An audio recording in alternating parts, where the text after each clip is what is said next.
morning. This is the Eager Beaver Show. You are listening to a True North Eager Beaver Media Incorporated podcast.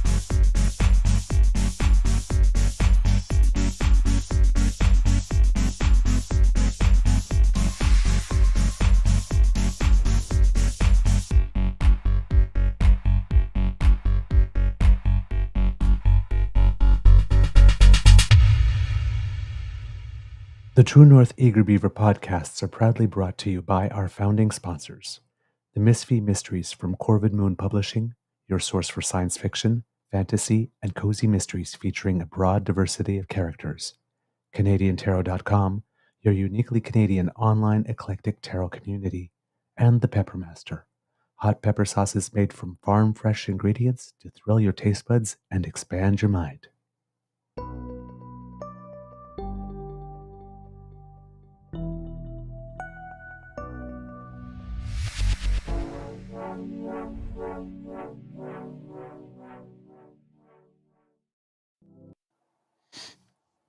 Well, good morning and hello, kids, and welcome to season 4 and episode number 499 of the Daily Beaver Morning Show here on the Crier Media Network.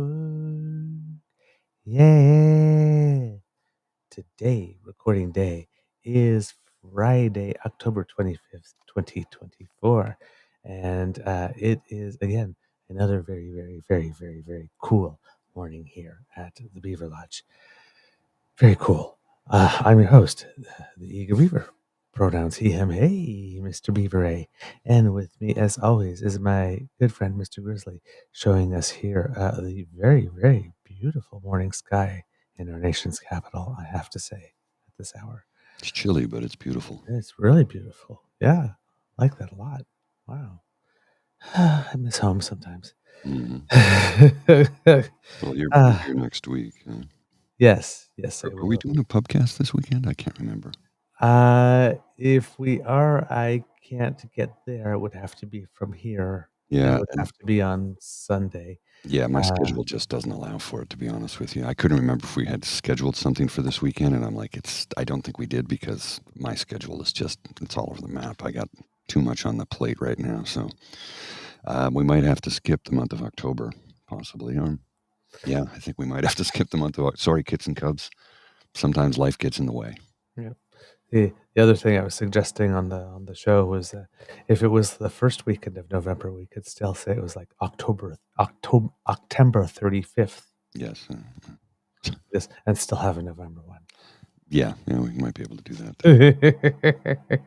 That might be asking for a lot because there's a lot going on around the first weekend of November.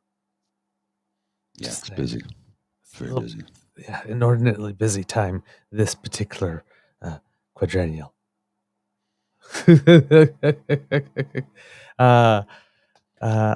think I thanked our podcast funding sponsors, but in case I haven't, I'll just make sure I did. The Peppermaster, the Misfit Mysteries from Corvid Moon Publishing, and CanadianTarot.com. Mr. Grizzly, how's your mental health today, sir? I think I'm okay. Honestly, I didn't sleep well last night, so I'm not. This is pretty atypical for me at first thing in the morning. How are you doing? I don't know. I didn't sleep well. I think my mental health is good because I don't hate myself. How's that? I don't hate myself, and I'm actually looking forward to today because I have a lot on my plate, and I have a lot of things that I'm eager to tackle, and I have the drive, energy, and focus to get things done today. So, that I'd say my mental health is really good because when it's not, when it slips, whether one of the things that a lot of people fail to understand about depression is it doesn't mean you feel down in the dumps. It doesn't mean you're sad. It doesn't mean one of the side effects of it or one of the affects of it is that you don't necessarily hate yourself. You don't feel doom and gloom. but you have no energy to do anything. Like literally, you cannot physically get out of bed some days. That is depression. You might not be feeling down or hating yourself, but you just don't have any energy and Right. zero motivation. And today I have all of it. So I'd say my mental health is good. Yeah. Boom, boom, Yeah. boom, So boom. that's, Yeah, it's yeah, one of the yeah. things that I don't think I discuss nearly enough on the ASMR show is how that is one of the aspects of depression. It's a complex, convoluted disorder. I don't want to say disease or disability because it's neither of them. It's a disorder of the brain, the chemical processes. So yeah, it can definitely zap your strength, zap your energy, zap your motivation. While you still, maybe you might actually feel good about yourself for a change, but you can't get out of bed. So because of that, it brings you down, right? Because you don't have motivation to do anything. You start to hate on yourself, and then it's a spiral, and you tumble. And anyway, I'm not feeling like that today. I'm feeling good today. Linda's That asking the makes question me here. feel good too. What's that? That makes me feel good too. Oh, awesome. Linda's asking this question, and I said I was about to respond to it. We hadn't discussed it yet, but I assume The, we would be doing something. the question being, I was just wondering if we were going to have an American election watch party. I would like that very much, please. Yes, I had figured as much. I talked about it with the guys at the Scotch and Cigar Club, and they're like, "Why don't we set up a projector here? We'll watch it on the porch and smoke cigars and have some drinks and watch the world tumble down." And my buddy who hosted, he's like, "We're not doing that." I said, "I have a feeling I'll probably be hosting something, co-hosting something. We'll probably have a show or something like that." All right, cool. As I was mentioning on the show, I'm not sure about a Saskatchewan elections results show, only because that's on Monday night Mm, and 9 p.m. Central Time, because Saskatchewan doesn't adjust time. It's right. still 11 p.m. Our time, and the following morning is the opening morning of the conference we are going to cover. Exactly. And so I'm not sure how little sleep I want to enter a 3-day conference with. Yeah. So um, that one I might have to I might have to skip. But I'm not saying I will, but Hmm. I probably will. I think that's for the best. I won't have the energy. I mean, I have my ASMR show on Monday evenings, and then that usually kind of zaps my strength. And then we have, like I said, a 3-day conference. So yeah, Yeah, I would also have to probably do the show from my phone. yeah, yeah. So yeah, that might not happen. So that yeah, some programming updates with that. Okay, let's get into the meat of things. Yeah, we got a Uh, couple of things to cover here. I do have a clip, but this I want to highlight this because I had made mention of this a couple of times, I think, in the past, maybe just a few days ago. This is a quote from Michael Chong. He says, "There are numerous other ways for the Prime Minister to reveal this information to Mr. Polyev regarding the interference. He says he can do it on the floor of the House of Commons, like he's happy to do it when suits his purpose. The Prime Minister can reveal this directly to Mr. Polyev or have one of his designated persons reveal it directly to Mr. Polyev based on the Prime Minister's decision to reveal classified information." No, he can't do that, number one. hmm, Here's the meat of it, though. Mr. Chong said security clearances involve a rigorous process that includes background checks on family members, credit and criminal checks, and intrusive questions about one's sexual partners or whether they ever used drugs.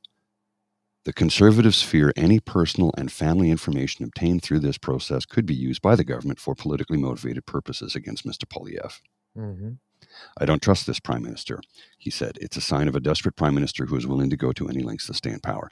Okay, so I said that's probably what their fear is, and Mr. Chong just confirmed it. But here's the other thing. What Mr. Chong confirmed, yes, he's afraid that this information could be used against him. But the thing is, the Prime Minister doesn't get the information. It's CSIS and CSE that have it.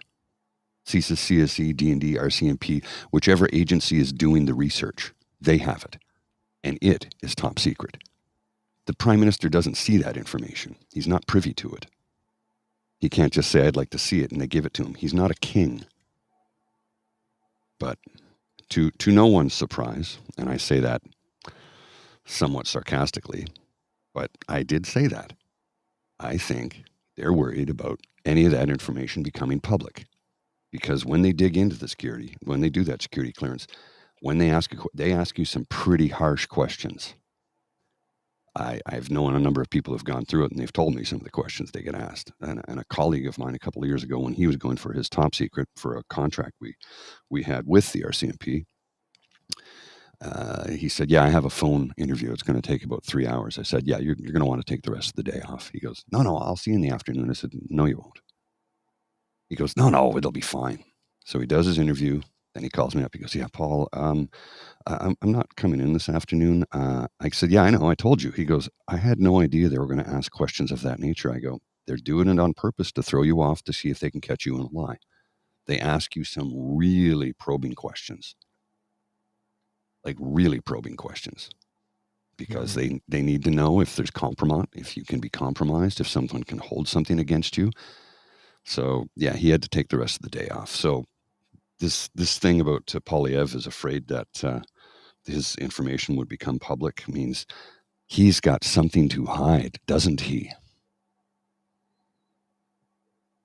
What? Again, I will still hesitate on saying the must mean, but once again, as I like to say, there are lots of neon arrow signs that are flashing and pointing in a certain direction when you Where there's start smoke. adding up all the circumstantial evidence. Yeah. I mean, all the I have it. Yeah, I'm wondering. I can't remember where it is. I see the quote. I don't see where it is. He necessarily saw this because I missed this yesterday. But yeah, indeed, he is.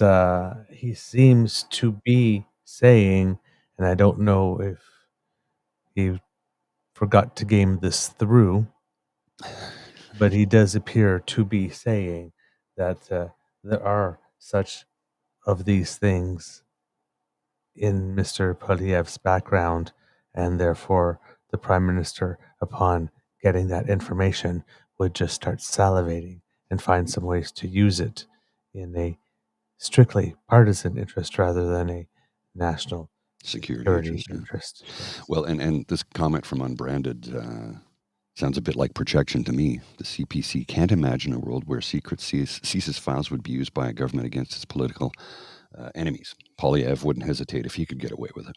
And I agree with that. Yes. I agree with that. You know damn well he would. Yes. That's the type of slimy. They are afraid that individual. people will do with the information that which way they would do. Yeah. Readily, gleefully, happily with that information, because yes, they believe that everybody is like them. So, I mean, when you believe that everybody is corrupt and a liar and a cheater and always doing something underhand and criminal and sneaky along the way and only in it for themselves and would only use information first to lift themselves up rather than help the country, well, then, and you have a get them before they get us mentality. Well, and I don't They know. would do it if they had the chance, which justifies us doing it now. Yeah. That's projection. It's projection because you know damn well he would do that in a heartbeat. Projection with a justification. Yeah. He would demand to see the CSIS files or the CSE files or the RCMP file on that individual so he could use it against them. Because that's the type of slimy little prick he is. You haven't seen this yet, have you? This is Mark Miller in the House of Commons yesterday. It's 19 seconds, and it's beautiful. Mr. Speaker, if the member opposite thinks that security certificates from the Modi government are reliable, he needs a little clearance too on top of his leader, who should probably get a better briefing on the national security of this country. Get the clearance, get the briefing, stop being a baby, and be responsible.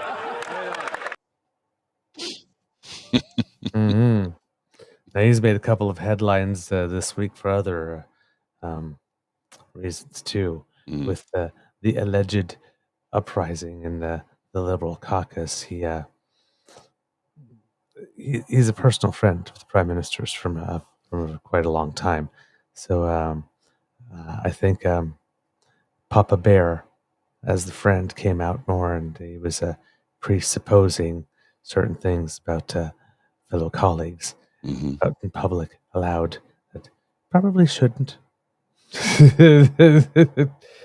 A little a little you'll have to go through me adversarial, which probably was not the appropriate tone considering how low key that which was going on was going on. There's Have you seen another. the clip from Karina Gould? This is from the top rope elbow smash. Have you seen this? No, not yet. Okay, Karina Gould with an elbow rope, a top rope, atomic elbow. All week, I've been asking the leader of the Conservative Party of Canada why he is refusing to get a security clearance, and he hasn't been able to answer. Now, Canadians might be wondering why this is important. Well, it's important to understand that just because you're a member of Parliament doesn't mean that you have any sort of security clearance. And if you want to know things that are so important and vital to Canada's national security, it's important that you go through this process. Now, I can only imagine that the reason why he's refusing to get this clearance is because he has something to hide. And in fact, one of his MPs actually said that this week in media reports. He talked about the fact that he didn't want to disclose Oh. information because he was worried it might be used against him. Now, what is it exactly that the leader of the Conservative Party of Canada is trying to hide from Canadians? Does he think he might not be able to pass a security clearance? Or does he know something and he's trying to hide it? Or is there something that he's trying to protect? These are the questions Canadians need to rightfully be asking. Because if he's asking them to be their prime minister, to lead this country, but he's willing to put the national security of Canadians, our relationships with our intelligence partners around the world, and quite frankly, the lives of Canadians at risk to protect himself or protect his party, should he even be asking for their trust in the first place? I told you, the atomic elbow from the top rope. Karina, you are rocking my world right now. Their Oh, house of cards is crumbling. I like It is. Well, I mean, and let's put it this way: for liberals in the room in that meeting that were asking for, can we see something like some type of effort? It seems so. Well, they finally got something juicy and real that they can sink their teeth into. Hmm. You know, that whole thing in the United States, weird. Yeah. That applies to this. Well, how This is soon? very, very, very, very, very, very weird. How soon before Michael Chong is asked to step down? I think he flashed us, right? Hmm. It's Mm, mm. he's said he has something to hide and he's afraid that you'll find out. Why didn't he just come out and say that? Because effectively, that's what was said. It is. Let me put it. If that was not the statement he intended to put out because he didn't game that statement through, it is not a wild conservative style stretch No. or twist or torque of that sentence as written to arrive at that conclusion. Now, I'm not saying that Michael Chong is trying to tell us something while trying to look like he's not telling us something. Because he seems to have taken a few bites of the apple and walked over to the dark side. Mm-hmm. But in case he had this redeeming moment, and this is that, that's a very clever way to do it. Yeah. I will say. Yes. But You if more are you likely, suggesting he crosses the floor? if that's what's going on, but Yeah. if more likely, this is just yet one more, and let's win the nanosecond, and aha, I gotcha, and this, and it's like I'm gonna say this. Here we go. That's gonna work. That'll learn you. Click. Hmm. Oh, whoops. Moment, which would probably a little bit more, if past behavior is a predictor of future behavior situation, then yeah, he'll probably be somehow sidelined for a bit, or he'll have to go feel shame for a couple of minutes. Oh man. And it seems that the liberals are jumping on this, Mr. Grizzly. I've sent you a link in the private chat there, because there's at least one MP, and I'm guessing that there'll probably be more of these from individual MPs spreading out with this message. Oh, yes. And, this is MP for You Don do Valley. that, you East. go to the box, 2 minutes by yourself, and you feel shame, and then you get free. So, yes, this is the MP for Don Valley East, Michael Coteau. Pierre Poilievre says it's time to get serious with foreign interference, and in fact, I agree. I think all MPs in the House of Commons would agree with that. But unlike all other MPs, he actually has the ability to go through security clearance and get that high-level briefing. So the big question is, why has every single leader in every single party gone through that security clearance except him? So my advice to Pierre Poilievre, get the clearance, get the briefing, and protect the country. Pierre Poilievre says it's time to get serious with foreign interference.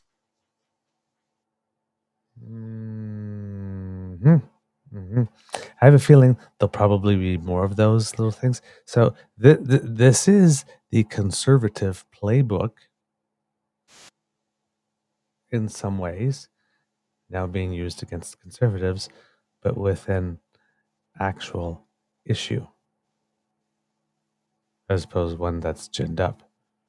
It is weird that somebody who wants to lead us all, who seeks power over us, and seeks the privilege of leading this wonderful country, does not want to do the minimum required to defend it. Now, this is not a new thing. Remember, these guys screamed for this inquiry. But then when David Johnston was appointed, it was like, not that guy. And then when David Johnston wanted to interview people, Pierre would not cooperate. Erin O'Toole did, but Pierre would not. Then the report came out, and the recommendations came out, and that was BS. We had to get someone else. So then we got someone else. We got Justice Hogue. But before getting Justice Hogue, it was time to volunteer some names. And the conservatives wouldn't help by suggesting any names. So that could be weaponized against them too somehow, I guess.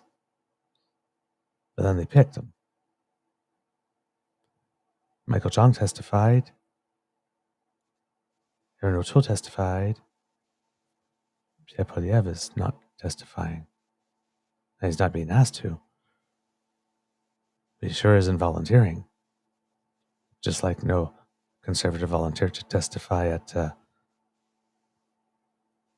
public inquiry into that little event on the Hill.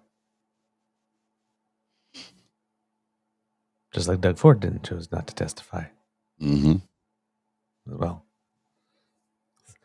Again, they weren't obligated because they weren't the government. And it was looking into the decision made by the government. But they certainly had some information that could be helpful to the country. Oh, yeah. I'm pretty damn sure of it.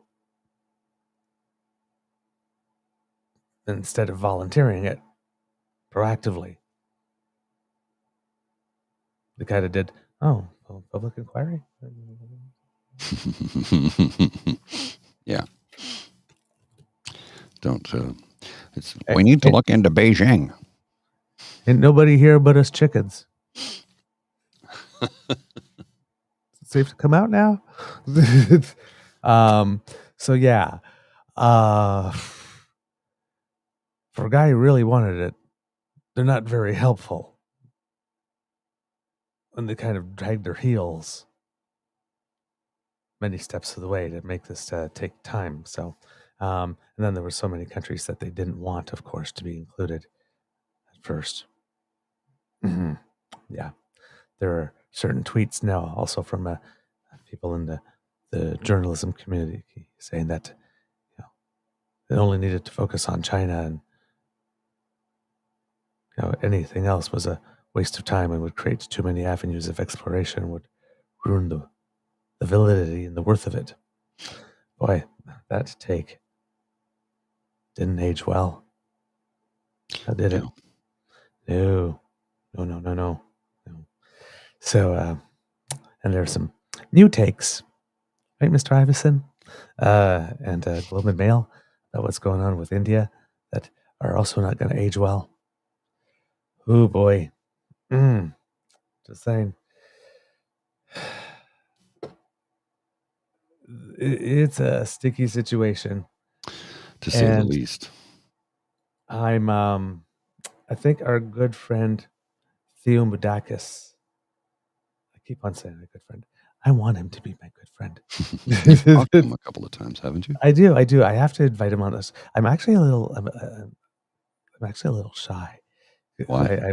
I actually respect him that much. It's like I actually don't want him to say no, and I don't think he would say no. But I've never seen him interviewed actually, so maybe he just doesn't do any. But I get maybe one day I'll find the courage and I will ask. But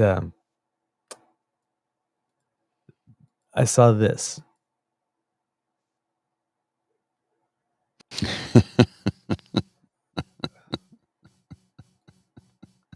You got to scroll it down a bit, yeah.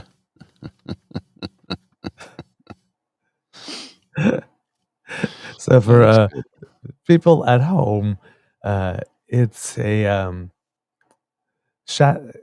it's like there's shadows on the wall with a whole bunch of people with knives screaming and yelling, and Justin Trudeau is standing there by light switch and he's looking like, oh my God.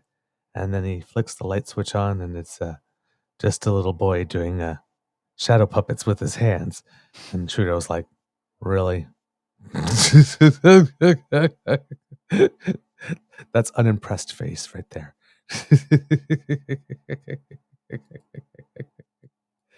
Oh man. So yeah, the foreign interference stuff is going on, and there's been some interesting testimony apparently by a former Canadian ambassador, I believe, to Afghanistan, Chris Alexander, also former MP for the Conservative Party under Harper, cabinet minister there, I believe foreign affairs minister for a time, and unfortunately sent his political career down the greased up slip and slide route by standing next to Kelly Leach. Yeah. As they promoted the barbaric cultural practices snitch line. Mm-hmm. Yeah. What he has to say, though, in his testimony? Has been trying to redeem himself pretty much ever since. I will give him credit for that. Not sure how well it's landing. Because that's a pretty big thing to put your face and name to. And have people forget. Well, I do have a 2-minute clip of him. Yes.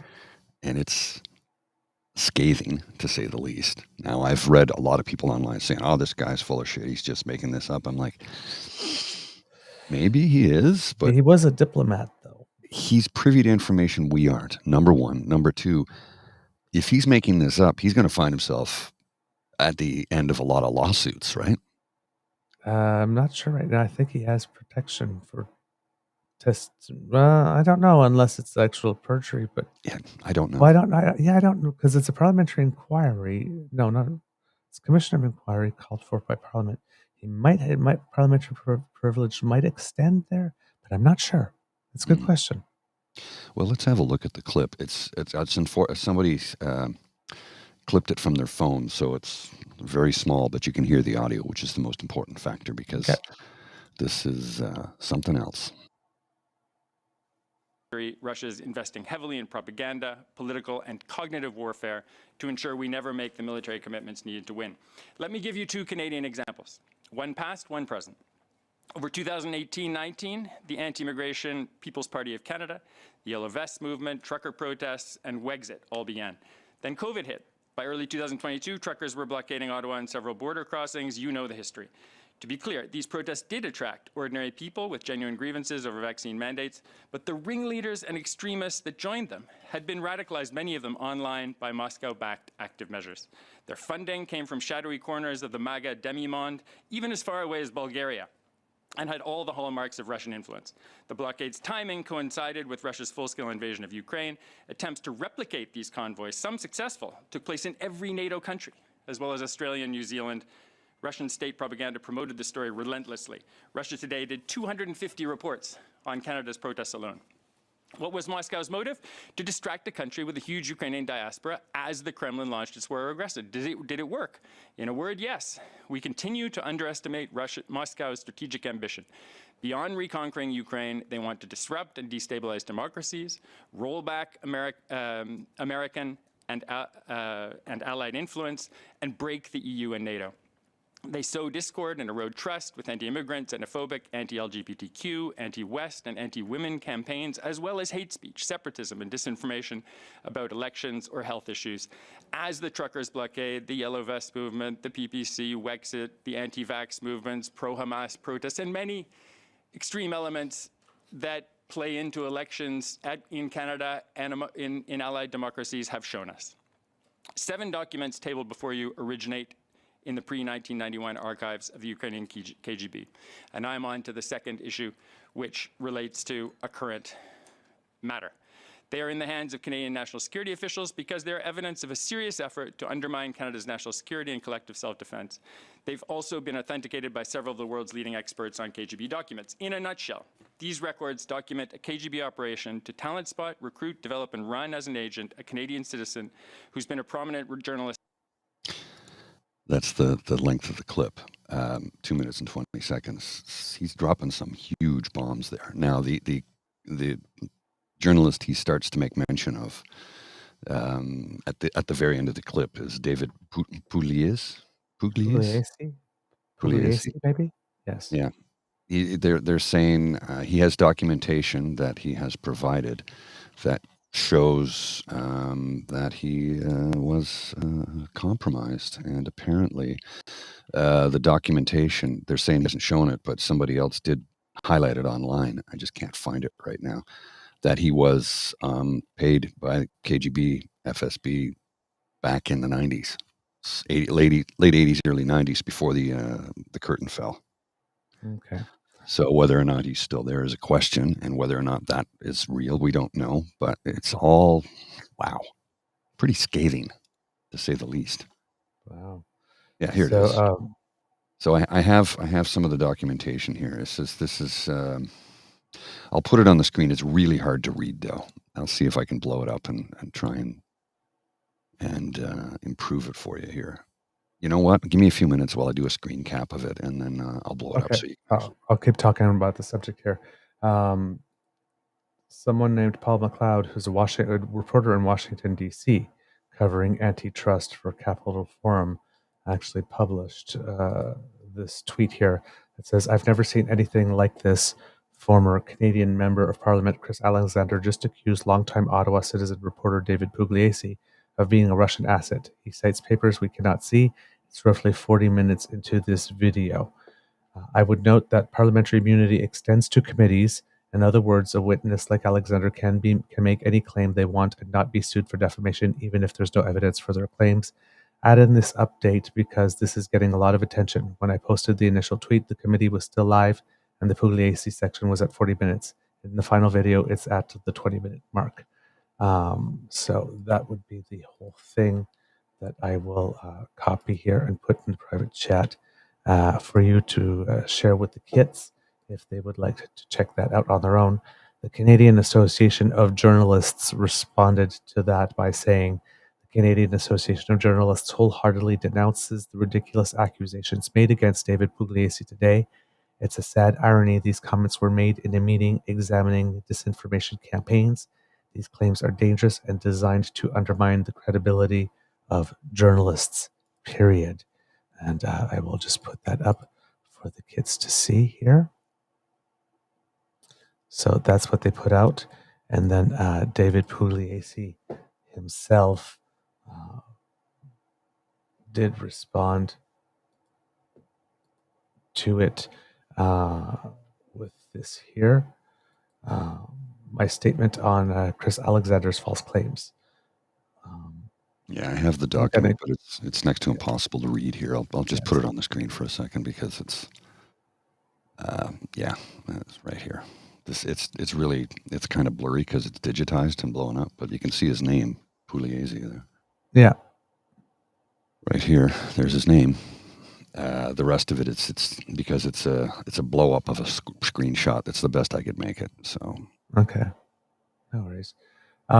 David Pugliese's statement is. Former Conservative, on October 24th, 2024, former Conservative Cabinet Minister Chris Alexander falsely claimed before the Commons Committee on Public Safety that I am a Russian agent and that my journalism is designed to aid the Russians. His statements are entirely false and merely highlight another tactic in the ongoing attack on Canadian journalism.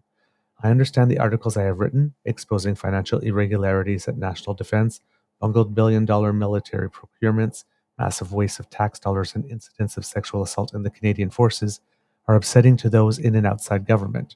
I understand my articles on the Holocaust, Nazi collaborators in Canada, and role of Chrystia Freeland's grandfather as a Nazi propagandist are also upsetting to those in and outside government.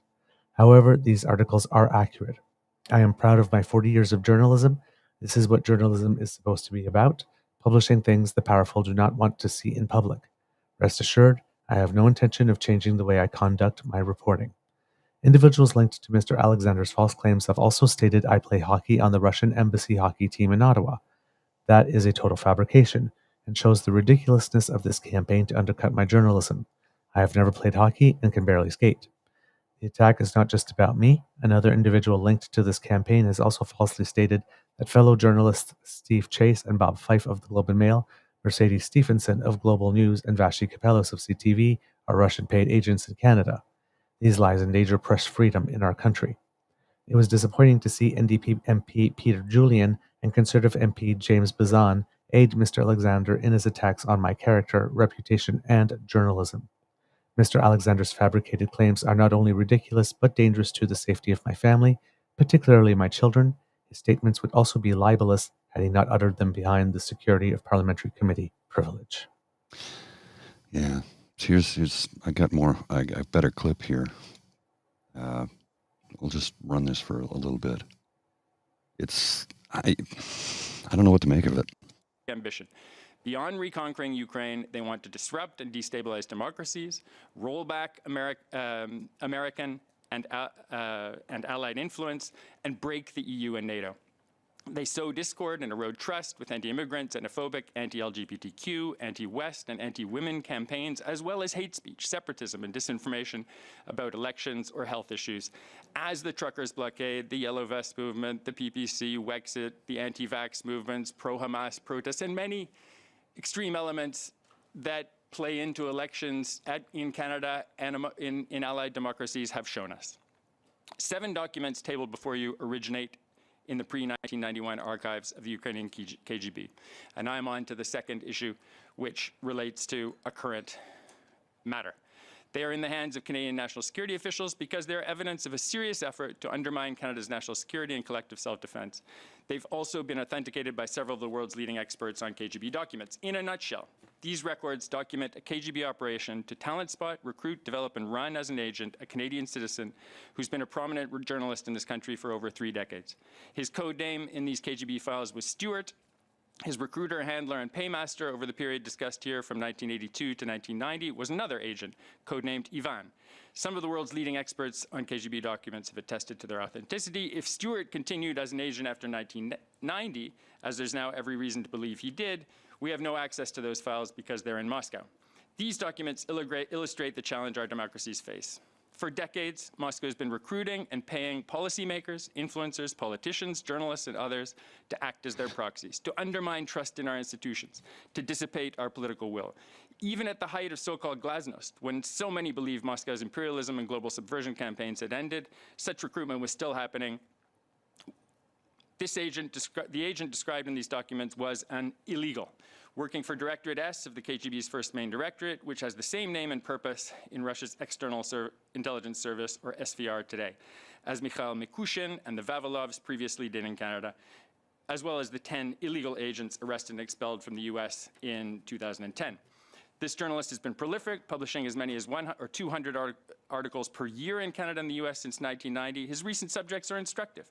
Countless stories about Ukraine's Nazi links or Nazis in Canada, defamatory pieces about the family of Deputy Prime Minister Chrystia Freeland, provocative takes on procurement and other issues at the Department of National Defence and in the Canadian Forces. In short, these are themes that Moscow would be delighted to promote. They also aim to weaken Canadian support for Ukraine. Previous efforts to expose this journalist's long-running covert ties to Moscow have resulted in attempts to intimidate current and former Canadian parliamentarians, including my former colleague James Bazan, as well as Canadian Army officers. Canadians need and deserve quality, independent journalism now more than ever. We need to bolster our national security and defense and to back Ukraine's victory fully. Moscow's information war, its active measures, and continuing espionage are a serious hindrance to all of this. In 1945, the Guzenko revelations resulted in a royal commission that turned Canada into one of the Cold War's most reliable allies. I call upon you, the Foreign Interference Commission, our governments, intelligence, security, and law enforcement agencies at all levels to work together to end the impunity with which Russia has operated in Canada. We need to acknowledge, assess, and attribute active measures, disinformation, influence operations, and other malign activities that originate in Moscow, and act to disrupt and prevent such activities and hold the perpetrators to account. Merci beaucoup. Wow. Wow. Wow. Wow. Wow. Here's the thing. Send that to me because I want to listen to that one again. Here's the thing. Some stuff I probably missed hearing that the first time. Yeah, because there's a lot, right? There's a lot in there. Whoa. Here is the thing.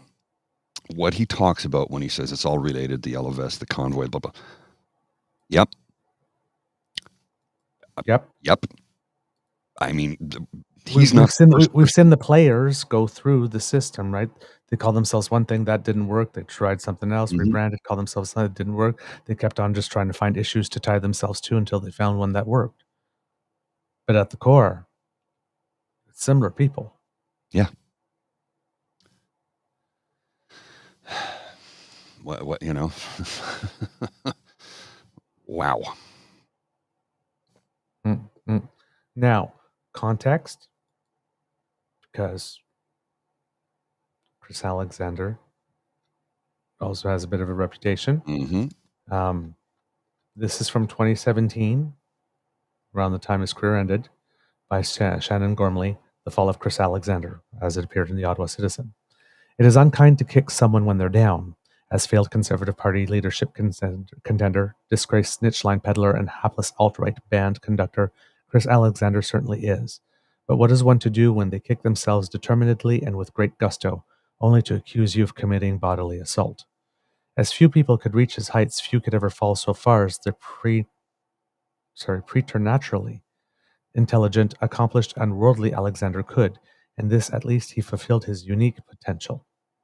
Alexander's abilities are clear. Sadly, they are not quite so clear as his record.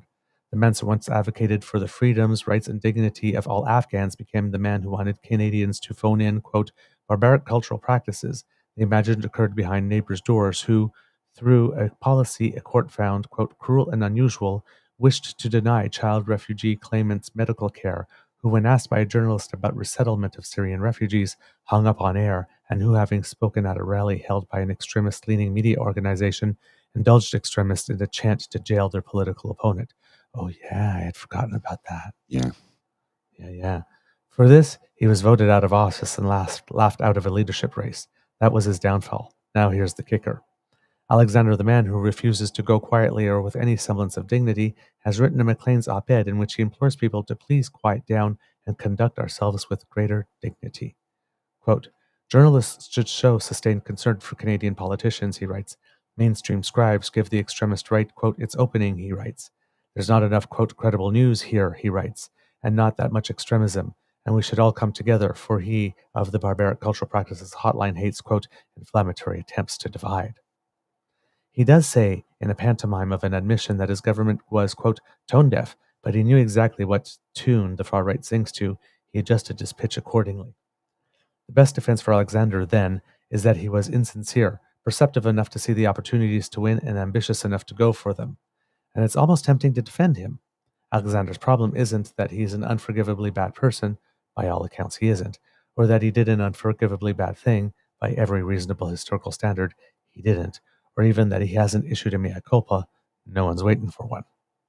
The trouble is that Alexander is still scapegoating supposed elites, a favorite tactic of far-right populists he insists he's always despised because they don't reflect Canadians' reality, which is to say, a reality that could have won him an election. He won't be the last Western politician to do this, now that the success of the far-right is more precarious than it recently seemed. That's in 2017, folks. Having made documented appeals to demagoguery and their appeals having failed, these populists of convenience may, like Alexander, make excuses for their conduct so plentiful as to be contradictory. That they oppose demagoguery all along, but also the demagoguery isn't a big problem here, but also that the demagoguery here is understandable, but also that demagoguery, the same thing that they hate, but that's also not a real thing, but that they sympathize with, you understand? Was primarily the fault of not themselves, but wouldn't you know it, those people demagogues always target. Fake news, mainstreamers, not one of us folk. Adding insult to self-inflicted injuries, perhaps they should be pitied and politely ignored, only in largely blaming others for their own fall just as they blame them for social decline. Populist misopportunists diminish the truth of the social cohesion they claim to desire. These are expendable to the populist without a cause, whose truest political commitment is to his own power, even once he's lost it. The decent thing to do is wish them well in life, but not their future electoral endeavors. Safe travels, then, to all the Alexanders. Don't let your foot kick you on the way out. Here's something interesting from Paul McLeod. He's a reporter in Washington, D.C., covering antitrust for Capital Forum. So, okay. Never heard of the man before, to be honest with you. He's the guy who tweeted out that video clip we just saw. He says, I would note that parliamentary immunity extends to committees. In other words, a witness, like Alexander, can make any claim they want and not be sued for defamation, even if there is no evidence for their claims. So that's interesting. And a lot of people are commenting, Chris Alexander was a major line water carrier for Harper, and I wouldn't trust anything that came out of his mouth. Alexander is an enormous narcissist, showboat, and proven liar. Who knows what Alexander's agenda is and what the truth is. So, I mean, that's what doing that in your past leads to your future. Yeah. He might be like 100% telling the truth, coming with receipts and whatnot because of the stuff he's done. People are not inclined to. Exactly. He's not the messenger. This is from 2015, by the way, because Alexander does have some history with Pugliese. Yes. Also in the Ottawa Citizen by David Pugliese, by the way. Global News had an interesting interview with the defeated Conservative Cabinet Minister Chris Alexander last night. During the interview, Alexander complained about various issues that he believed helped contribute to his defeat during the election, as well as the defeat of his party. He made some fascinating claims during the interview. For one, he claimed he was called a, quote, baby killer by journalists and fellow parliamentarians for how he responded to the Syrian refugee crisis. Quote, I spent 2 weeks being called a baby killer by other MPs and by people in the media, Alexander said, referring to the high-profile death of Syrian boy Alan Kurdi, who was trying to flee the region with his family. That was not pleasant. Baby killer is a pretty heavy term to be used, particularly on air or in print. Mm-hmm. So I searched the Infomark News Computer Archives, which compiles Canadian newspaper, radio, and TV reports, but I couldn't find any instances where journalists or MPs ever called Alexander a baby killer. A Google search also did not turn up any such articles or broadcasts. There was criticism from opposition parties, however, on how the government handled the Syrian refugee file and questions why more refugees weren't being taken into Canada. Alexander also complained, pardon me. Got the coughs this morning, do you? Yeah, we do. Yeah. We, the government, started bringing Syrian refugees to Canada on a large scale in January, but nobody covered it. But as Global News pointed out in its report, both itself and other media organizations have been extensively covering the issue. Alexander also stated that the Canadian media coverage about the Syrian conflict has been lacking. He has made similar previous claims indicating that little has been broadcast or written about that war. Quote, "You want to avoid the fact that the biggest conflict and the biggest humanitarian crisis of our times has been there for 2 years," he told CBC journalist Rosemary Barton in an interview during the election. Quote, "And you and others have not put it into the headlines where it deserves to be." Yeah, that was another attempt of him flailing and grasping for straws during the election, because I think all of us pretty much remember there was a lot of Syria coverage. But a search through Infomart indicates that there were 4,804 Canadian articles/broadcasts referencing the Syrian civil war published or broadcast from 2011 to August 1st, 2015, and of course more during the election period. Alexander also noted in the Global News interview that the news media wasn't understanding the gravity of the situation in Syria and Iraq, adding that the Islamic State was the largest terrorist organization in the world. In Toronto on February 26th, Alexander had a different message, though. He said that the situation in Ukraine, not Iraq and Syria, was the biggest security issue facing the world today. Alexander's comments were made to Ukrainian Canadians. He mentioned that while the wars in Iraq and Syria were bad and that terrorism from Islamic State was a major problem, it was the situation in Ukraine that affected all countries. Quote, "This is the biggest issue facing the world today, in my view. I think in the view of our Prime Minister and our team," he told the audience. So, yeah, a little bit of saying whatever the audience he's in front of him today wants to hear him say, regardless of what the actual truth is. Well, in this comment here from PNC Bio, if he was lying, couldn't they address the substance of what he was saying instead of attacking his character? And I'm like, yeah, no kidding. Because let's address what he said. Pretty scathing. Yes. Now, this is under oath. Yes. Again, he does have parliamentary privilege, but there are... I don't know, man. Here's the document. Okay. It's this was tweeted out by it. You can see his name here clearly. So this is for, apparently this is a, it looks to be from the KGB. It makes no mention of any such relationship, only that his background was checked, as would be usual for any foreign journalist crossing the Iron Curtain in 1988. And this was tweeted out by Chuck Farrer, P-F-A-R-R-R-E-R,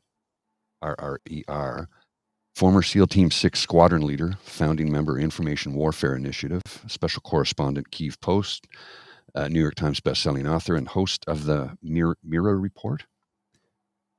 And I guess the Mirror Report is hosted by volunteers from around the world. We broadcast the news from Ukraine, interviews and analysis 24/7. Our aim is to increase awareness, non-governmental and non-profit. And apparently that report, the Mirror Report, I don't know if I'm pronouncing that correctly, came under heavy fire from David Poulias. So... Now, if that document, now for those who weren't watching, the document had Cyrillic letters, definitely is a Russian document. But if it's merely only a document that every journalist files, and then Chris Alexander is taking that and saying, aha, we have proof or evidence of a KGB affiliation, that would not be cool. Yeah, there's all kinds of stuff going on here. I'm gonna have to follow both this Chuck and the Mirror Report, because I need to do some digging, because it's definitely got me interested. Look, he says he's a former SEAL Team 6 squadron leader. I'll take him at his word on that one, because I got no way to say yes or no. I don't have access to find out who was. While knowing that on the internet, everybody can say, anybody can be anyone. Right. Right. But what he has to say about Ukraine and Russia, there's wow. Yeah. This is queries regarding the authenticity of KGB documents relevant to today's parliamentary hearing will be officially released in several hours. They are part of the public record and will be officially released shortly. So there's lots of fascinating, interesting things going on here. I don't know. Again, like he's showing this, the KGB document, which is, it's David Pugliese crossing the Iron Curtain. So back then, yeah, of course there'd be a background check. You didn't get into that country without one. Yeah. Here's the funny thing, though, and this is truth. What I'm about to say, it's true because it historically is accurate. If you were a member of the Canadian government or the Canadian military, and you went behind the Iron Curtain back then, unless you were sent as a diplomat or on a mission, your career was over. Because if you crossed the Iron Curtain back in those days, they viewed you as persona non grata, and you were then viewed as you could be compromised. Because they didn't just let anybody in back then. So you were under suspicion for the rest of your life and kept under observation for the rest of your life. Historically factually true. How things changed after the Iron Curtain fell, I don't know. But we've had a lot of people going over to Russia, and I can guarantee you anybody coming back is being looked at. They will be, their name is put on a list, and they keep them under observation to see. Right. So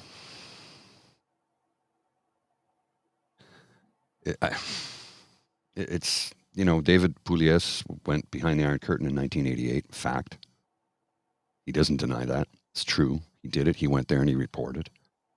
Was he compromised? Was he, did he become a Russian asset under the FSB or KGB at the time? I don't know. Chris Alexander says he was. He denies it. Of course he denies it. Where does all this go and where does all this play out? I have no idea. How much truth is in there? Don't know.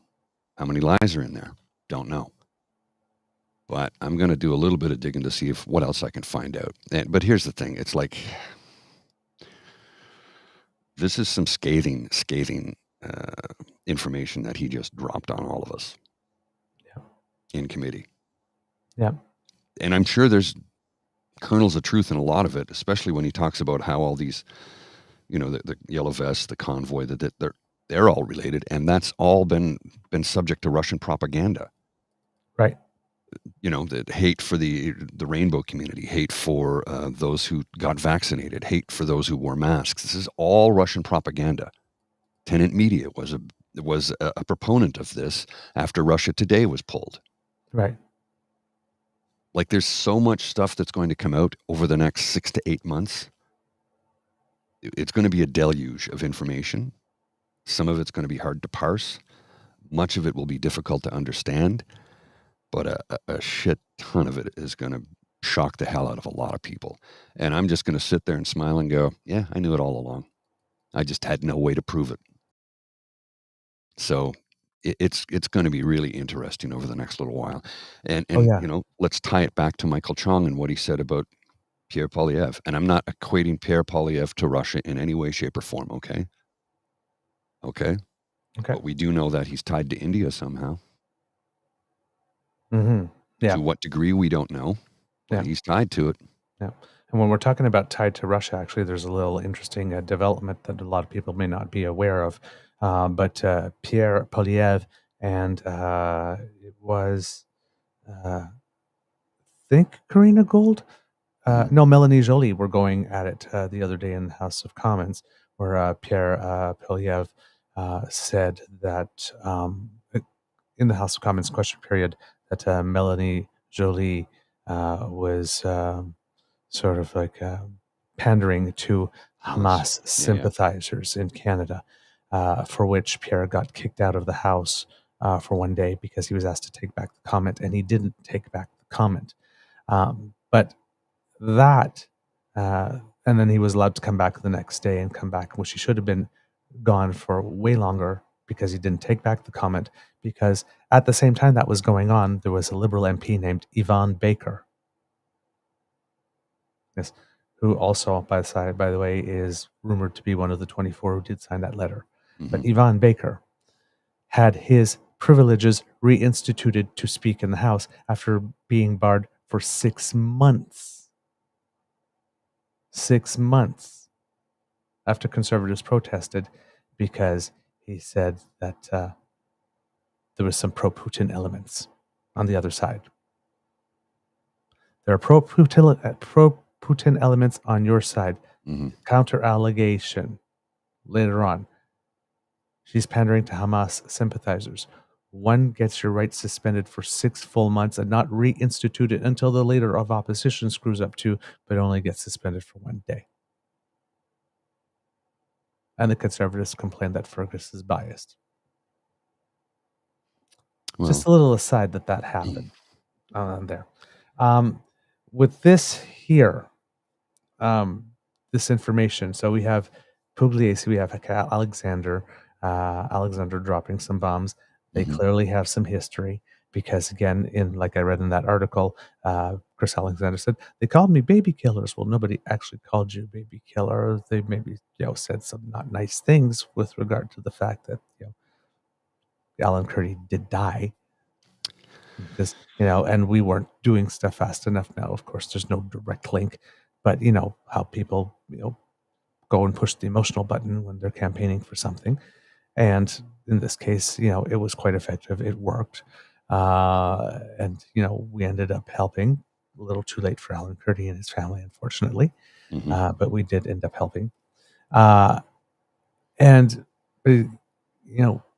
they called me a baby killer, again, twisting and twerking and embellishing and adding and whatnot, rather than just saying, they raked me over the coals for it. Like this, it's like, seriously, how,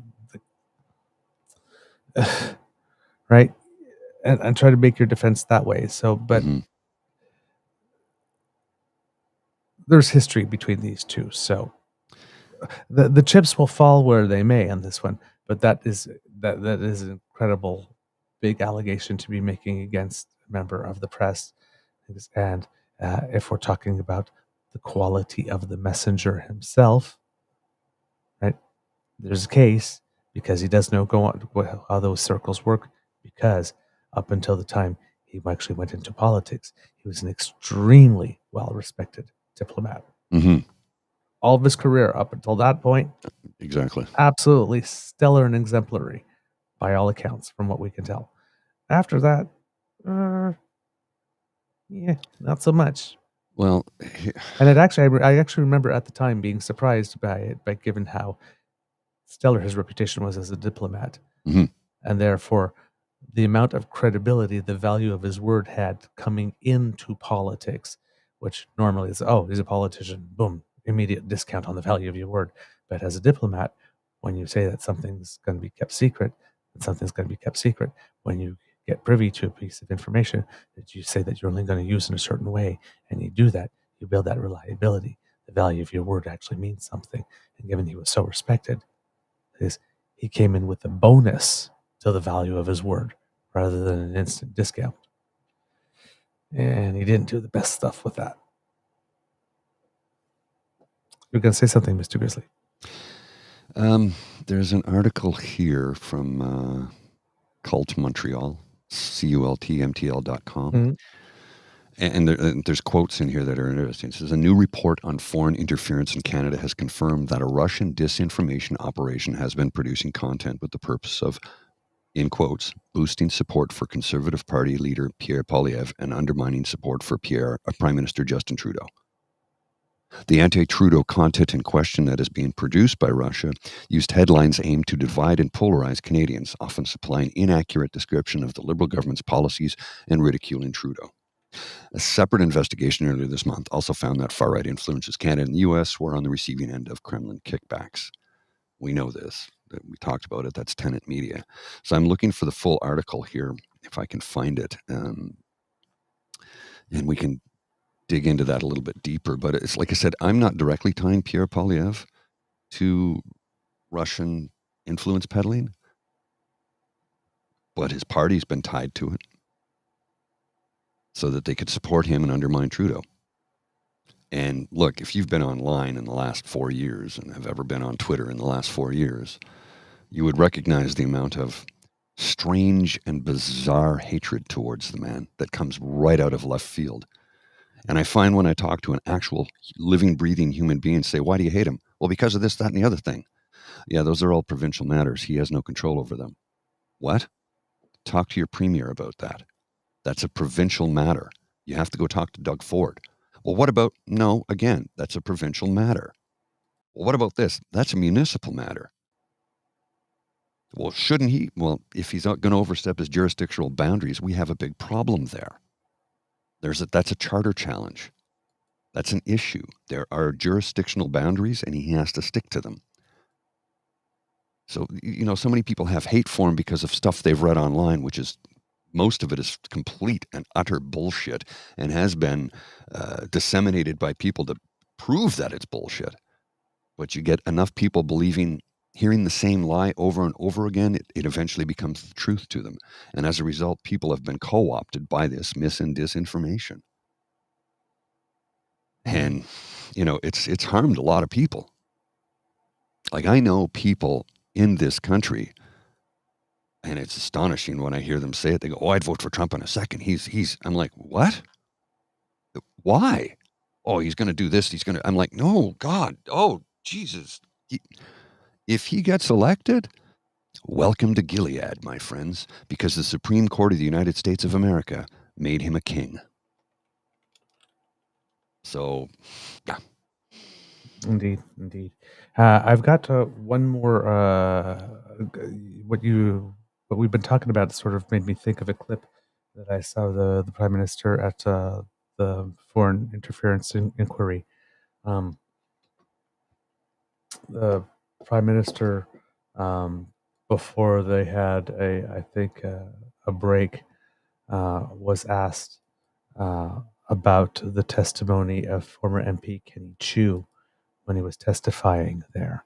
And he had said, he was testified about what he had gone through with regard to misinformation from the People's Republic of China. And he had mentioned that he felt like he was drowning, and that all the information that he was getting from the intelligence service to help him was, sir, you're drowning. Mm-hmm. And all they could do is watch. So wanted to know that what his thoughts were on that. Okay, we'll have a look at the clip then. Mr. Prime Minister, I'm going to sort of ask you to conclude this by addressing the following question. So we've heard about the existence of foreign interference, the pervasiveness of the threat, and various measures that, as you said, have been put in place to combat this. You may know that earlier in these proceedings, we heard from a number of individuals who found themselves sort of in the receiving end, being targeted by potential foreign interference in some ways. And there have been calls for the government to do more than it's done already to address this and to protect Canadians. And in particular, I'll just read you a small excerpt of the former MP Kenny Chu when he was testifying here. He said that experiencing what he'd gone through in terms of the potential PRC misinformation, well, we don't know PRC, but potentially PRC-related misinformation, disinformation, potential foreign interference. He said, it's almost like I was drowning and they were watching. And the best they could do, by the way, is to let me know that I'm drowning. I don't need their notification. I need their help. Mm-hmm. So, Prime Minister, I'd like to hear your response to that. And essentially, maybe in providing this response, help set the stage for the second phase of the Commission's work. Starting by perhaps taking a bit of a step back and the idea that we need to do more, I agree. When we took office in 2015, there was very little, if any, mechanisms to counter foreign interference. Yes, our intelligence agencies did good work, but the idea or the priority of protecting our democracy, particularly when it comes to misinformation, disinformation, active engagement in various diaspora communities or electoral events was not on the radar at all when we took office. It hadn't been something that the previous government or any previous government had done much on at all. So we started from a standing start. We created the National Security Intelligence Committee of Parliamentarians. We created NSIRA. We moved forward to the Rapid Response Mechanism, and we've continued to do more. Yes, the panel for the 2019 and 2021 elections cite, but we've continued to do more. We recently brought in a National Security Committee, National Security Council of Cabinet to address sort of strategic threats on a larger level. We're continuing to give more tools and powers and learning from what the P5 was able to do in 2019 and 2021 that they'll be able to apply in the 2025 election when it's likely to come. There is always more to do, and one of the things I'm very much looking forward to coming from the work this commission is doing is to make recommendations on how we can strengthen even further the protection of institutions and of our democracy. But that's only half of it. The other half is giving Canadians confidence in their institutions and their democracy. And whether it's a diaspora member worried about stepping up to running for elected office in this country because they're worried about the impact that might be real or perceived from a country they chose to leave many years ago for whatever reasons, there are real concerns and feelings involved. And ultimately, democracy only works when people are confident in its ability to keep them safe, but also be the articulation of what they want for their community and their country. That's where confidence in the integrity of the elections in 2019, 2021 is so important, and something that we have emphasized throughout this process, that every briefing I've ever got from all my intelligence and security experts is that those elections were indeed free and fair, and nothing we have seen and heard, despite, yes, attempts by foreign states to interfere, those elections held in their integrity were decided by Canadians. But the feeling that individuals can have that maybe our institutions aren't so strong, maybe they are impacted by foreign actors who wish to do ill to Canada and to Canadians, is something that we need to be very, very thoughtful about. And one of the ways ultimately to keep ensuring that our democracy is safe is to make sure that citizens themselves are engaged, active, critical thinkers who are empowered to see what is information, what is misinformation or disinformation, and be robust in their right to choose whatever direction they want for the country. And we've seen with the intensity of misinformation and disinformation, not just from foreign actors, but just on social media generally in many pockets, that it's not automatic. Democracy requires constant vigilance and constant hard work. It didn't happen by accident, doesn't continue without effort. It's not just effort of commissioners and politicians and spooks. It's efforts of every single individual to feel like they have the full ability to engage in our democratic processes and to feel that they are safe and protected as they engage, whether it's as a voter or a candidate or an elected member of parliament or of provincial parliament or wherever.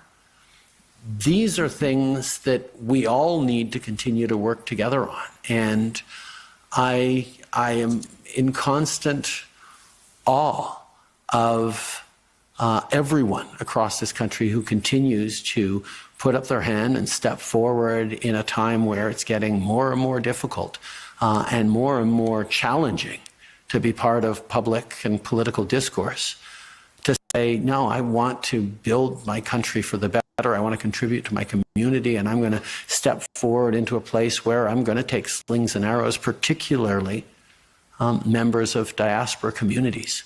But bringing in that diversity of Canadians' experiences is the only way to make sure that we're actually building the kind of country we need to be for the future. So I salute everyone who steps up, and will continue to commit myself to making sure that those feelings of confidence and of safety as we engage as citizens or more as our democracy are protected.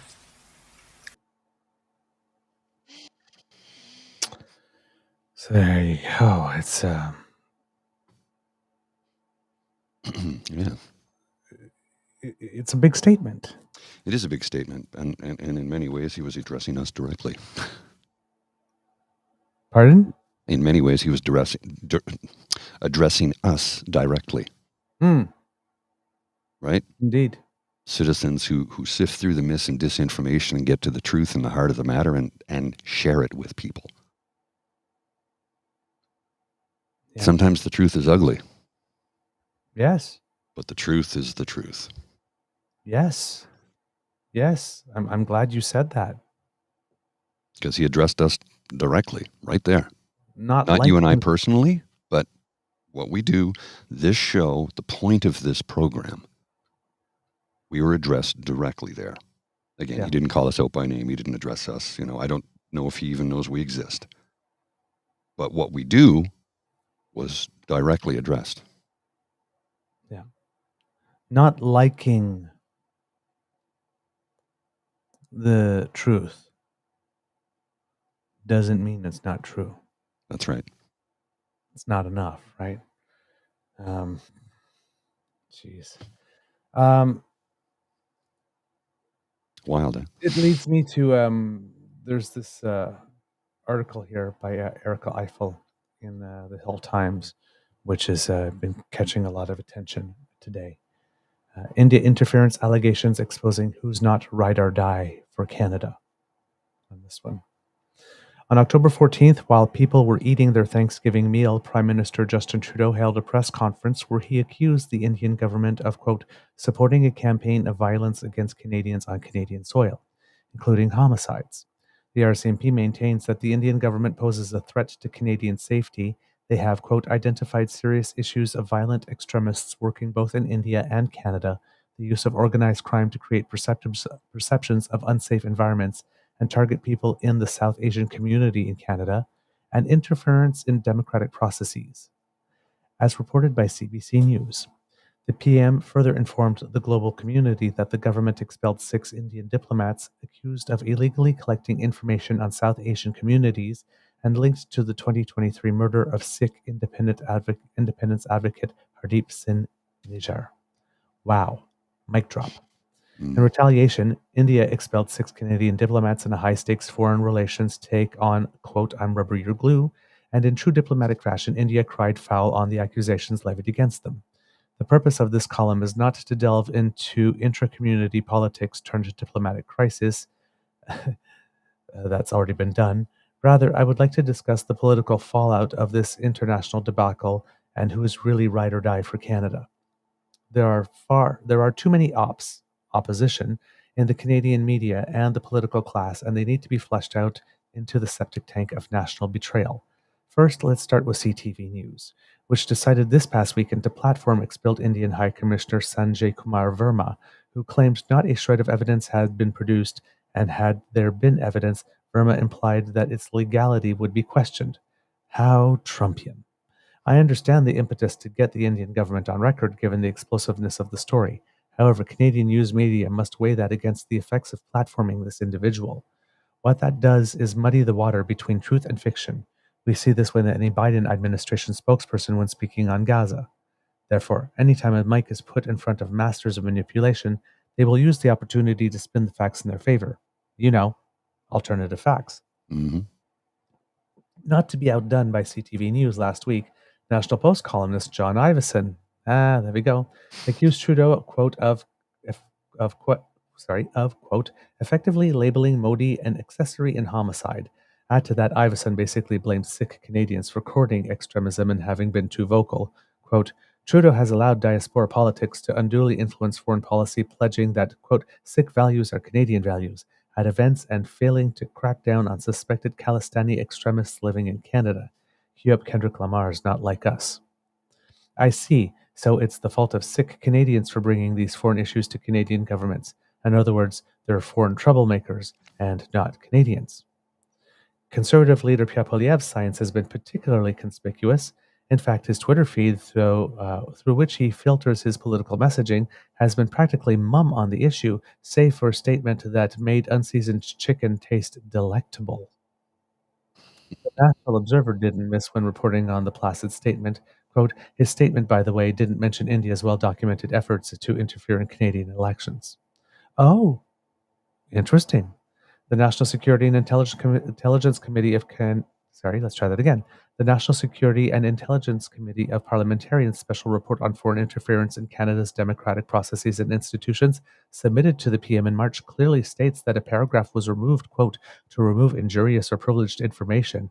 The paragraph described India's alleged interference in the Conservative Party of Canada leadership race. To be fair, the Canadian Security Intelligence Service accused both the People's Republic of China and India of interfering in Canada's democratic processes. And these accusations aren't just levied at the Conservatives, they are spread across what would be all parties. However, wouldn't you, as the leader of the official opposition, want to show some sort of unity by aligning with the Prime Minister on this issue because it's one of national security? It's amazing to me that many people in political and media circles have been so laissez-faire about this row, in contrast to their attentiveness towards Russian disinformation campaigns. Poilievre has been playing fast and loose with the need to consistently dunk on Trudeau and the Liberals. It appears that he can't resist the urge to deflect from any meaningful policy discussion by blaming Trudeau for every gripe and grievance known to man. Soon he'll accuse Trudeau of the John F. Kennedy assassination. A year ago, about a month after the Prime Minister informed Canadians of the burgeoning spat with India, Poilievre blamed Trudeau for the, quote, diplomatic chill with India, saying Ottawa needs a professional relationship with the government of India's Prime Minister Narendra Modi. In other words, when a foreign country effectively attempts to destroy the so-called rule of law in which Canada takes pride, he expects us to use Diddy's stash of baby oil and take it. Poilievre then proceeded to accuse Trudeau of dividing Canadians on account of this consular quarrel. You've got to be kidding me. What I'm picking up is an unserious man playing fast and loose with real people's security and safety just to score points with memeable Twitter clips. What is also clear is that, since the convoy, Poilievre's loyalties around foreign policy have been suspect. If you can't see the big picture because he's sticking it to the libs, then I'm not sure what he's bringing to the table. Yeah. Boom. And since we've been talking about people putting Pierre in body bags, Elizabeth May, again, had a little tweet thread the other day. And I'm telling you how it is when you navigate with top secret security clearance, what you can say and what you can't say. We can't just say release all of the names if we're operating in ignorance of the ongoing knock-on effects that it could have in terms of endangering lives of intelligence assets of Canada. I reiterate that I wrote to the leaders of all parties in the House of Commons over the summer, asking them to get top secret security clearance so we could meet as a group, unify as a solid wall, and tell foreign powers. Quote, we are not giving you space here. It would be helpful if Mr. Poilievre obtained top secret security clearance so we could work together without risking Canada's security establishment and the safety and security of intelligence assets around the world. And interestingly enough, Mr. Grizzly, because we had been wondering about it, but it seems that today it has indeed, or yesterday, I think, it got into the news, but the Bloc Québécois leader, Yves-François Blanchet, now has his clearance. Oh, he does? Yes. He has now received it. You see, it doesn't happen overnight because that's a while ago. He said he was going to seek it out. According to Yahoo News, 20 hours ago, the Liberals' House Leader is accusing Conservative leader Pierre Poilievre of hiding something from Canadians by refusing to get the national security clearance he needs to review classified documents and learn the names of Conservative parliamentarians allegedly linked to foreign interference. Posting on social media Thursday afternoon, Government House Leader Karina Gould wrote that, quote, the Conservative leader is hiding something from Canadians. Does he think he might not be able to pass a security clearance? Or does he know something and he's trying to hide it?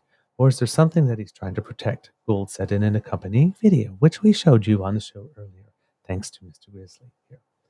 The accusation, using some of the Liberals' strongest language to date, adds to an already fiery debate in Canadian politics about Poilievre's refusal to obtain the security clearance. Testifying last week before the inquiry into foreign interference, Prime Minister Justin Trudeau says he's seen intelligence about Conservative parliamentarians and party members who are engaged in or vulnerable to foreign interference. And then, of course, goes into Trudeau veered into some parliamentary and partisan testimony. Poilievre accused Trudeau of lying and grandstanding, blah, blah, blah. Sebastian Skamsky, the Conservative spokesperson, came out, said that Poilievre isn't concerned about going through the security check and pointed out he's already been through the process as a cabinet minister, which we know that is BS, as confirmed to us by two former CSIS directors. So it's not the same thing. But yes, the Bloc leader, Blanchet, has obtained his clearance here. On Thursday, his party confirmed it to Radio-Canada, and I don't know if he's seen it yet. He began the process in June, so we're October, so yeah, it takes a while.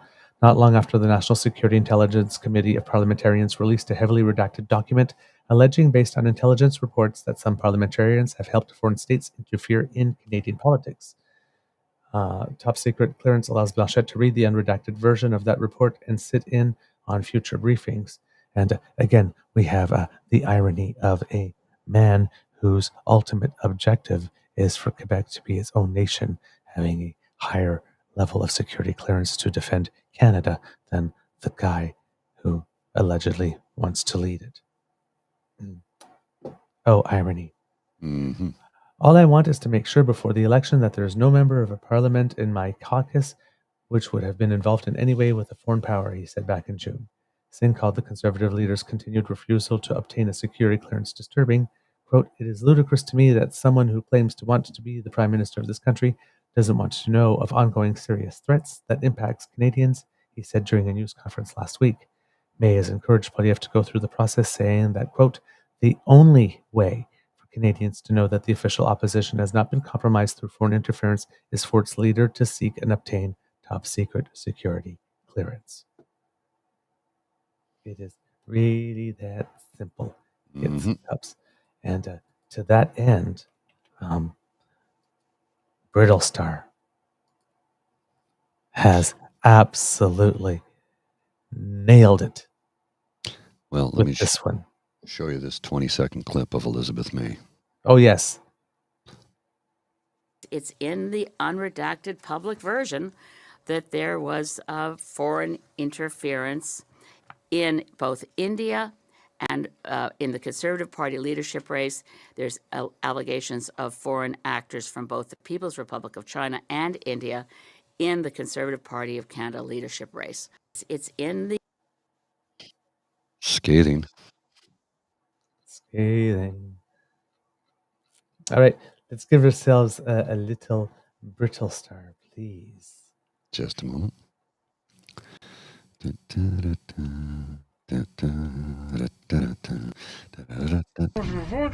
What's he yelling about? He's demanding to know if the cat's alive or dead. What cat? The cat in this box. Why doesn't he just look in the box? Says he doesn't want to. Why? So he can more easily criticize the alive or deadness of the cat. But can't he just look in the box and find out? You'd think, right?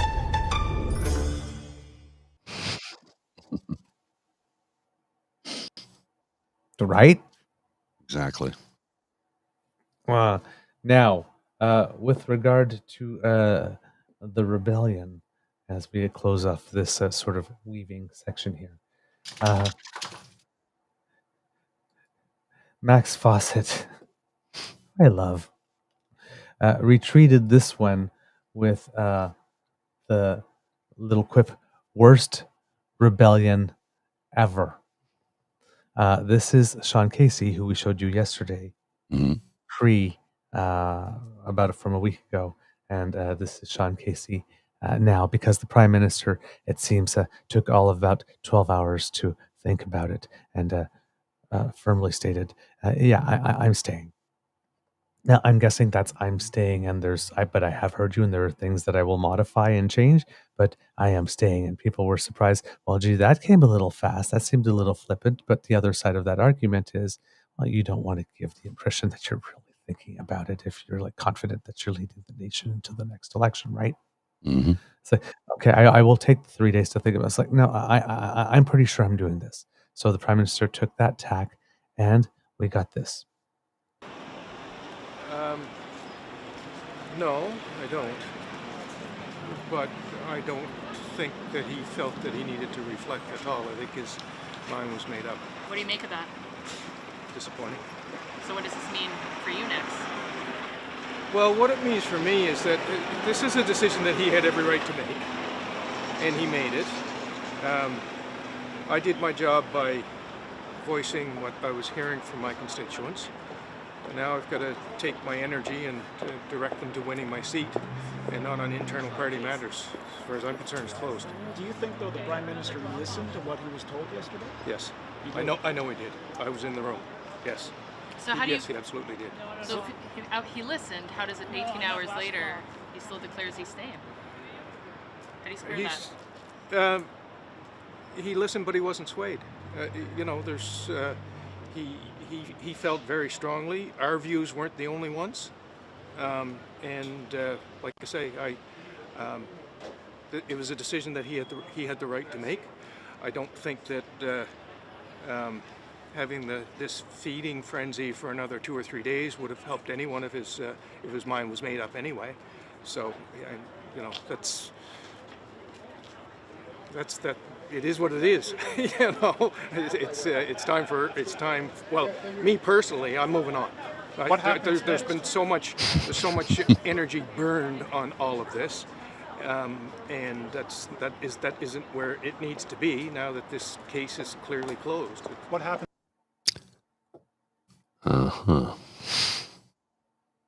Mm-hmm. Put his tail between his legs and ran away. And I don't know where I'm going, and I had no way of knowing, but I'm moving on. And then we have Michael Deatter with Justin Caesar walking with his briefcase to the office with a group of people, liberals, and somebody asking, did everybody bring butter knives? Mm-hmm. The Ides of October.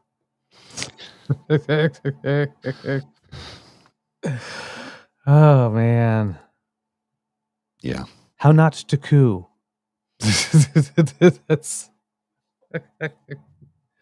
So, I guess it's been quelled. They're moving on. There'll still be some people rumbling and, just sniping from the sidelines that are not happy, especially after the cabinet shuffle. But it seems that we are moving on, and we are moving forward. All right, kids and cubs. Here's an interesting take, though, I just want to share with you quickly from Kay Nugent on Twitter. And this is an interesting take because I really do appreciate what she has to say. I hope people realize that a vote for Trudeau isn't a gift to him. He will be just fine if he doesn't win the next election. It's women, LGBTQ+, unions, visible minorities, non-Christian religions, middle class, working class, our planet, seniors, and the disabled that won't be. Yeah, no kidding. She's right. And that's my concern for the next election. Yep. I'm right with you. A couple of little tidbits for you kids and cubs before we are on our way today. Um, according, Sorry, I wanted to bring this to your attention. I don't know if you're aware of this just before you get there. Okay. I'm going to share the screen quickly because I thought we should address this. The power in Cuba had been out for a number of days, and they were prioritizing the resorts get the power first, while the citizens were suffering horribly. Oh, geez. Yeah. So they've all the resorts have power back, but most of the citizenry does not. So I thought it was important that we address this because this was, other than this CBC News story, I had no idea about this, and it was Bridget who brought it to my attention. Okay. So yeah, 25 centimeters of rain fell in many areas, swamping croplands, tipping over banana plants, and dousing the region's coveted coffee crop. So yeah, grid has been stabilized, but yeah. That's from Tropical Storm Oscar that did a number on the Bahamas as well before hitting Cuba, and now we're waiting to see. That one may have some effect on Atlantic Canada so far based on the weather reports, so we'll keep an eye out on that. It says here, residents of Havana took to the streets Monday night to demand something be done about the ongoing blackouts after the country's power grid failed multiple times, leaving the nation in darkness. So yeah, it's an unfolding story that I thought we should address. I'm glad you did. Thank you so much for bringing it to us. You're welcome. Yes, it says the weather. According to the Weather Network, the remnants of Oscar threaten strong winds and heavy rain over Atlantic Canada. So that was from 2 days ago, stating that some areas could see rainfalls as much as 125 millimeters. And that will be sometime over the course of the weekend. I think, yeah. We'll reach East Coast on Thursday. Windy conditions, heavy rain, and hardest hit areas, which will look like they will be across central and eastern Newfoundland, specifically. But that's based as of 2 days ago from the Weather Network. But that's what they still have up currently. So I'm not sure if there's any changes to that since then. Sorry about that. Before we go, a couple of stories. According to Canada Public Accounts reports for federal year 2022-2023, fiscal excise duties from the sale of cannabis amounted to approximately $894.6 million. Wow. So when they were saying, let's take some money out of the black market system, nearly $1 billion in 2022-2023, of which 667 million was transferred back to the provinces and territories. Just so you know. Provinces and territories are getting some extra money. So if you're not getting extra health care with that, you might want to ask. Talk to your premier. Yeah. That leaves left $227.1 million for the federal government. The amount collected has gone up every year. Since legalization, it is now 12 times more in excise duties than it was in 2018-2019. So again, if I would assume that people buying in 2018 and 2019 were the bravest, and there were probably some people that hadn't switched from their usual supplier because they weren't yet confident yet about buying in an open store or using your credit card or your bank card. Would that affect you, let's say, if you wanted to go travel to the United States? I'll just keep on buying discreetly for a year or 2 or 3 and see how this actually pans out. So, but over time, people are feeling obviously more confident going to the safe supply centers. Yeah. Government regulated. Yes, to obtain their supply. And it is indeed growing. So the government proposition that they would be taking some money out of the black market, keeping people safer, regulating quality of supply, and doing pretty good on taxation as a result. All of that part seems to have indeed come to pass. So, a little bit of we're not broken. Government working well there. In British Columbia, election officials say that recounts in the 2 districts that had under 100 vote difference will not start until Sunday afternoon, and that there is still 65,000 absentee and mail-in ballots to also be tallied between Saturday and Monday. So even though the Elections BC site did say that 100% of polls had reported, clearly there's still 65,000 more ballots to count. So, but for those who are wondering what was going on there, that's where the things are. Sticking with BC, the BC's Coroner Service says that the number of toxic drug deaths in the province is now 8% lower compared to the first 9 months of 2023, when 1,896 fatalities were recorded. So far this year, so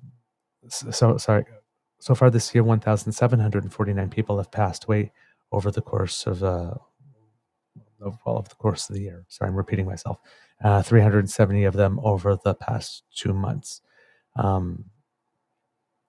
So I'm not sure what that's attributed to, but 8% fewer is a good start. Mm-hmm. But you can't say that the programs there are not working.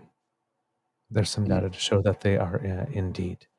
And then the last thing that I have for you is Grammy Award-winning crooner Jack Jones, who is known for singing the theme to The Love Boat. The Love Boat, exactly. Passed away. Jack Jones. Oh, I at didn't know 86 years old. Yeah, his manager said he passed away Wednesday that. at a hospital. Boat. Yes, following a 2-year battle with leukemia. Jack Jones. The Beaver Lodge soon will be making another show. All aboard the Beaver Lodge. Yeah. You don't have to do democracy alone. Did you know something? Something I just came across my feed here that I thought I'd drop this little nugget in before we just wind things down. Do you know that Pierre Poilievre abstained on his own party's motion on China interference on the vote? He abstained. See? Yeah. Yeah. And he's look, and it's easy enough. I have his voting record. I have the webpage saved. Yeah, I can see it right here. He did not vote. Look, I'll put this on the screen for you. Oh my God! This is serious. You can see there's the thing, right? It says conservative vote, didn't vote. He abstained from voting. That When was given the many this? reports Wow. of foreign interference in Canada's democratic my process by or on behalf of communist regime in Beijing, the Standing Committee on Access to Information, Privacy and Ethics be empowered and instructed to study all aspects of foreign interference in relation to the 2019 and 2021 general elections. 147 yeas, 177 nays, and he abstained. Oh my God! But it's Justin Trudeau prefers China. Well, and he also apparently also blocked the motion to investigate Russian interference, which is ongoing, as we know. But that, and actually, he did do that because you remember about a year ago, around this time, about a year ago, when he said, "Let's look into China," Beijing, actually, not China, but Beijing, and only Beijing, nowhere else. And Jagmeet Singh said, "Let's look at Russia and India and every other nation on earth." No, just Beijing, because they cheated in the election. No, if we're going to look at interference, we're going to look at all of it. And now maybe that's why he abstained, because he's so deathly afraid of being found out for, okay, I'm not going to say what I was about to say. He's so desperately afraid of the skeletons in his closet coming out. Mm-hmm. See what I did there?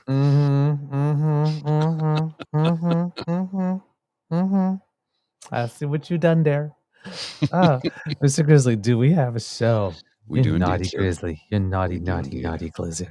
Kids and Cubs, that's the end of this episode of the Daily Beaver Morning Show. We hope that you love listening to us because we love making this for you. Remember that sharing is caring and word of mouth is priceless, so please tell your peeps and poops all about us. We love it when you do. Now, if you'd like to help us in other ways, then you need to meet like Kit Lane and have a beyond awesome day, everyone. and have a beyond awesome weekend as well. And surf yourself on down to the True North Eager Beaver Media Incorporated YouTube page, where you will find 3 buttons. I know that Kit Cassie likes the buttons. I know that our cowboy likes the buttons too. Like, share, and subscribe. If you click them, we get happy. And who doesn't want a happy beaver? I'm just saying. So click those buttons. Thank you so very much. And if you would like to support us in other ways, then that QR code that's by Mr. Grizzly's head will bring you to our coffee page, where you will find our tip jar. And if you would like to make it sing by dropping a little bit of coinage in there, well, that too would make us very happy. It's been a lot over the last few weeks with all these elections coming up, and I could certainly use a hot chocolate, even a double.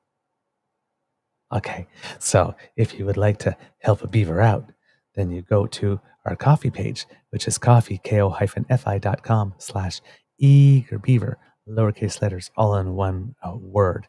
Or you just scan that QR code that's by Mr. Grizzly's head. And if you leave us a little something there to show us how much that you appreciate the show and that you want to encourage us to do more, because, of course, it helps us with the operating costs, because, it costs a little bit to bring you this. It's a labor of love, of course, but a little help from our friends and our damn fam certainly is always welcome. So thank you very much for all that you're able to do there. Now, if you are not able to contribute financially, that is not a problem. Please do not worry, because the gift of your attention and participation is the gift that we cherish most. And we love to hear from you. So please write to us at truenortheagerbeaver@gmail.com, on our Twitter feed @TrueEager, our Facebook @TrueNorthEagerBeaver, or if you happen to be listening to us on YouTube, right down here in the comments section, write us a little something. We read everything. We're not necessarily always able to respond, but we do read everything, and we appreciate everything that you have to say to us, because it helps us make the show better. It really does. So thank you very much. And if you happen to be listening to us on Apple Podcasts, if you can give us some stars and leave us a little review, that helps with the algorithm. And we thank you for that as well, because democracy is something that you do. Saskatchewan people, hey, Monday's the big day. So if you want to go vote, make sure you plan to vote. But today and tomorrow, still until I believe it is 7 p.m., and I think it is 10 a.m. until 7 p.m., if I'm not mistaken. Yes, Central Time, at one of 303 polling stations that are currently open. You can vote early if you would like. Yes, those polls are open till the 26th, nothing open on the 27th, and then voting day on the 28th. So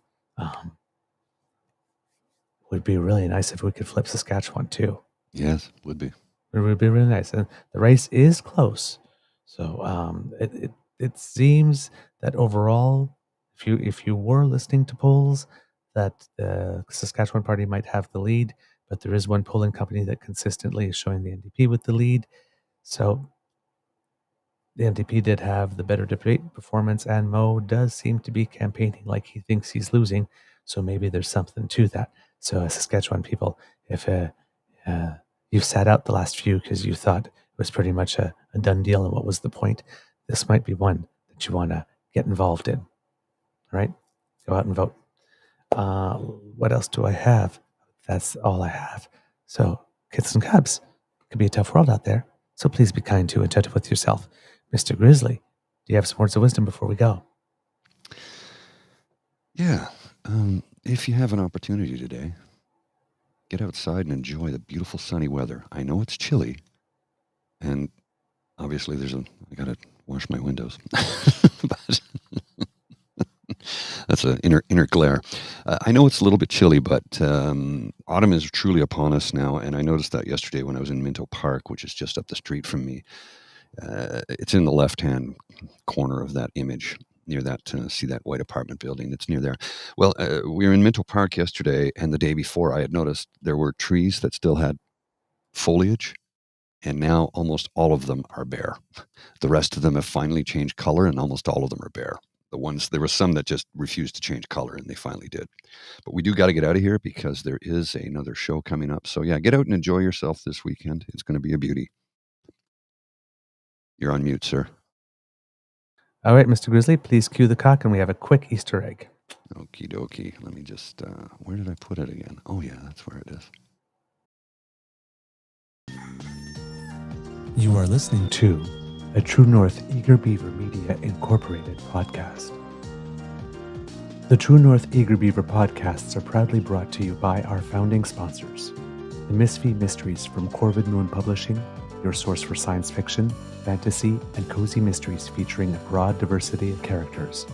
CanadianTarot.com, their uniquely Canadian online eclectic tarot community, and The Peppermaster, hot pepper sauces made from farm-fresh ingredients to thrill your taste buds and expand your mind. We are grateful to the Crier Media Network for its support, Pete Jarvis for our artwork, and Paul Joseph Something for our opening and closing sequence music.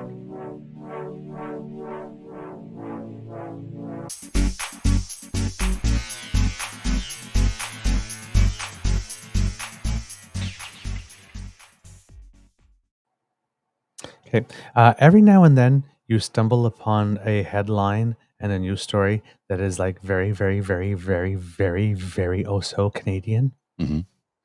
I got one. Okay. In a CTV published October 23rd, Zamboni driver in Chelsea, Quebec arrested for impaired driving after rink crash. A Zamboni driver in Western Quebec has been arrested on suspicion of impaired driving after a low-speed crash at a hockey rink on Monday. Police in the region say the 25-year-old man was arrested after he drove the ice resurfacing machine into the boards at a rink in Chelsea, Quebec, while cleaning the ice between two games. A 30-second video posted online shows a referee skating alongside the machine and its driver as it heads straight into the boards with a loud crash. Sergeant Martin Fournel of Sécurité Publique MRC des Collines de l'Outaouais says several people witnessed the event and one of them called police after seeing signs that the driver was impaired. He says police administered a sobriety test and then arrested the rink employee, who was released on a promise to appear in court at a later date. Police say nobody was hurt, but a door onto the rink was damaged. No word in the article of whether or not the sobriety test was admitted on the ice. Hey man, how am I supposed to do that? It's slippery under my feet. I just don't know what to say about that. DUI Zamboni? I've never heard of that before. Slow speed crash. Wow. In fact, he got arrested for it though. I'm like, I don't even know what to say. Oh my God. All right. This is, I think we have a couple times. This is the 30-second video, actually. Oh, you have the video? Okay, I'll put it up then. So, oh my God. There's a referee on the ice too. Yeah, in a sec. How can I make this? Oh, there it is. I'll make it go full screen. And let me just, it's from a CCTV camera, security cam. It's two cameras. You'll see this in a sec. Here we go. There's no audio with it, but you can see. It's playing. Yeah. So there he goes. And there's the ref right by it. He's got to get around that net. Nope, he just keeps going. Forgot the turn. Oh boy. Oh boy. We shouldn't be laughing. We shouldn't be laughing at that, but it's funny. It's funny. I'm sorry. It's funny. He was fine 2 quarts of maple syrup. Yeah. All right. I gotta go.